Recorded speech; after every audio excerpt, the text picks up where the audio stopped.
Hi students, now I am going to explain a problem based on law of homogeneity. Here is the problem. P is equal to alpha by beta e to the power of minus alpha z by k theta. Here P is pressure, Z is equal to height given, K Boltzmann constant and theta is temperature, and we have to find the dimensions of alpha by beta. This is a problem based on law of homogeneity. What is law of homogeneity? If you have an equation showing certain relation among certain physical quantities.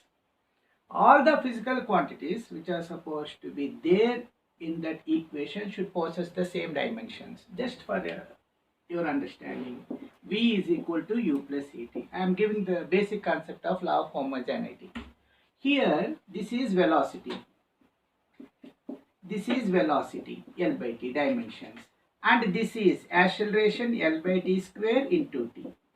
That means in this equation, which shows certain relation among the physical quantities, here you have three physical quantities. That means all the physical quantities should possess the same dimensions. L by T plus L by T is not equal to 2 L by T. We are not doing the problem. We are finding the correctness of an equation, whether that equation is right or wrong. Based on that, if this physical quantity is added to this physical quantity, like terms only added, we could not add force to velocity. Velocity should be added to velocity, and it is supposed to be, we get velocity itself. Based on the concept, for example, if S is equal to ut plus half at square, how many physical quantities are there? Three physical quantities. According to law of homogeneity, all the physical quantities in this equation should possess the same dimension. Here if S is equal to L, U by T should be L. See? Yes. And half.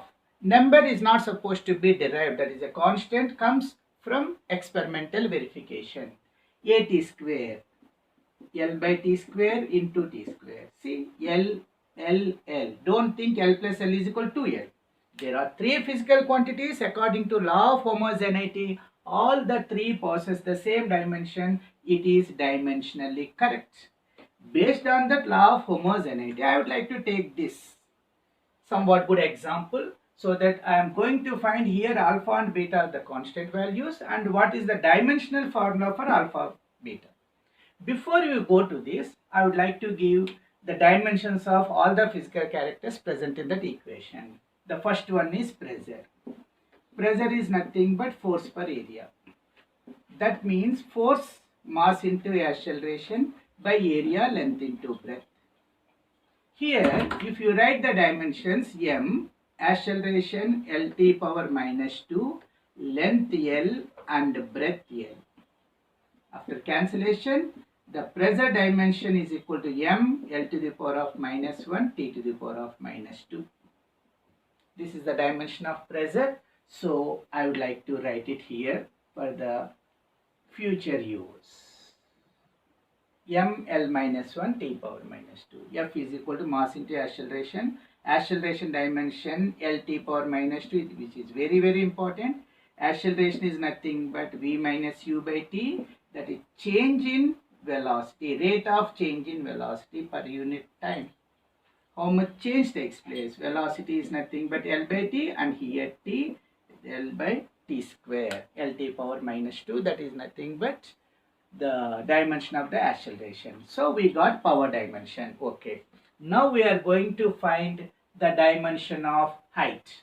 Dimension of height is nothing but L. Direct dimension. Here is height. Dimension of height is nothing but L.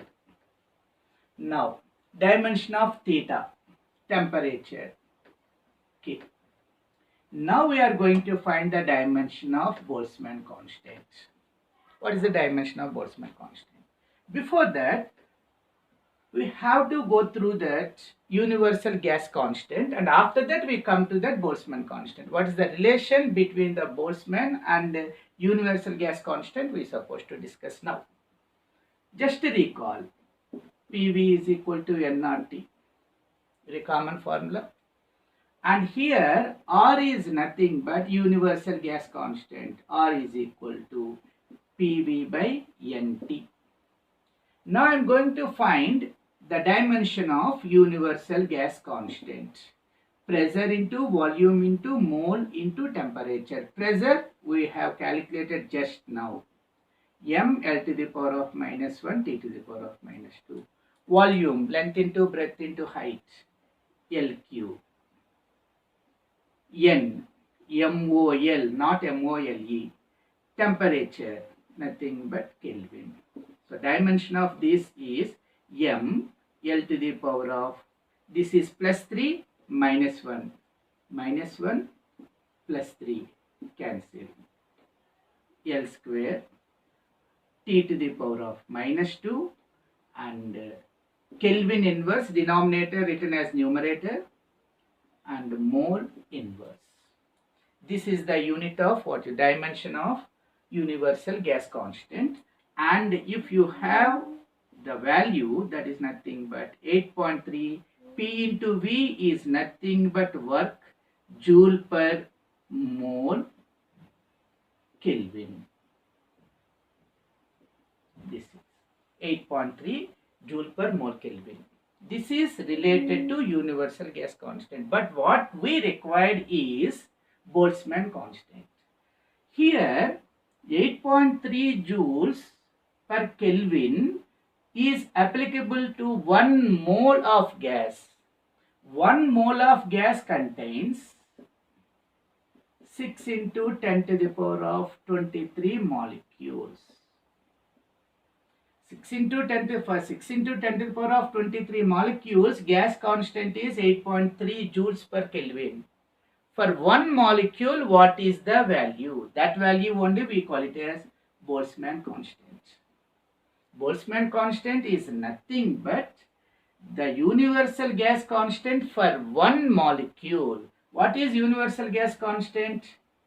8.3 for 1 mole. That means for 6 into 10 to the power of 23 molecules. For 1 molecule, how much?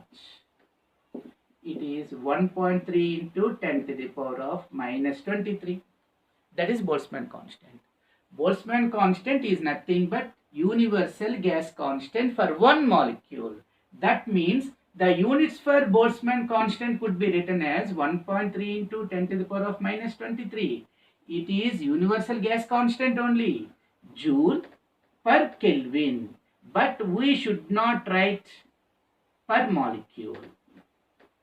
Joule per Kelvin. So if you want to write dimensions, you have to eliminate mole inverse from universal gas constant so that we can get the dimensions of this. What is now Boltzmann constant is equal to ml square T to the power of minus 2 K to the power of minus 1. That's it. So you concluded that Boltzmann constant is nothing but universal gas constant for 1 gas molecule. For 1 mole, 8.3. For 1 molecule, 1.3 into 10 to the power of 23 joule per Kelvin. This is joule per Kelvin. That is what? Boltzmann constant. Now we have all the dimensions related to this problem. Now we are finding the dimensions of alpha and the dimensions of beta. How? See, take out this. P is equal to alpha by beta e to the power of minus alpha z k theta. E is called Euler number. That is a number 2.7, its value. That's a constant value. This is the exponent. The whole alpha z by k theta is the quantity, that is the exponent of this number. The exponent of the number should be a number. We could not write e to the power of 4 kgs, e to the power of 3 meters. We don't write. So, whatever the physical quantity, alpha z by k theta, a resultant physical quantity should be a number. Number has no dimensions. That means the resultant dimension of alpha z by k theta should be a number where it is m0, l0, t0. This is 2.7 value, that is Euler number we call it as.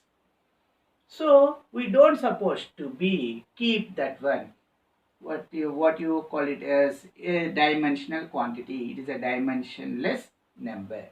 Now I want alpha. Then alpha is equal to as k theta by z, k theta by z, k dimension m L square t power minus 2 and k power minus 1. Theta dimension k, z dimension L. Then alpha dimension would be k minus 1, k plus 1 cancel. L cancel. So ml t power minus 2 is the dimension of alpha. Alpha dimension is ml t power minus 2. Hope you understand. As this is the exponent of a number, so what happens? Alpha z by k theta should be a number. It is dimensionless quantity. So you want alpha, that is nothing but k theta by z ml square t power minus 2. K value now only we calculated over there. Theta is nothing but k and z is L according to the problem given. So after cancellation, after simplification, m we have written L square divided by L and t to the power of minus 2, k get cancelled. That is the dimension of alpha. Now we are going to find the dimension of beta. Just recall law of homogeneity. Here P is equal to alpha by beta into e to the power of, this is a number. Number has no dimension. Here LHS and RHS. Whatever the dimension that is there in LHS should be equal to the dimension of RHS physical quantity. What is the dimension of P? ml minus 1 t power minus 2. That means alpha by beta dimension should be equal to ml minus 1 t power minus 2. So this is ml to the power of minus 1 t to the power of minus 2 should be equal to alpha by beta. Then beta is equal to alpha by this value. Okay na? What is alpha? Alpha is nothing but ml t power minus 2 by ml to the power of minus 1 t to the power of minus 2. So m cancel, L minus 1 if move up, denominator to numerator, minus become plus, and t square t to the power of minus 2, t to the power of minus 2 get cancelled. That means beta dimension is nothing but L square. Hope you understand what happened. P is equal to alpha by beta. Beta is equal to alpha by P. Beta is equal to alpha by P. Just I would like to write that number. Beta is equal to alpha by pressure. Alpha dimension we calculated here and pressure dimension we already calculated. We have written over there and the resultant beta is equal to L square. Now our question. What is the dimension of alpha by beta? Alpha dimension ml t power minus 2, beta dimension L square. If you cancel over there, the result is m L to the power of minus 1 t to the power of minus 2 is the answer for this question. Hope you understand. This is a good model from law of homogeneity. So I would like to take some important questions from different concepts and I try to upload daily as my time is supposed to be available. Okay, keep following and best of luck for the coming examinations. Thank you.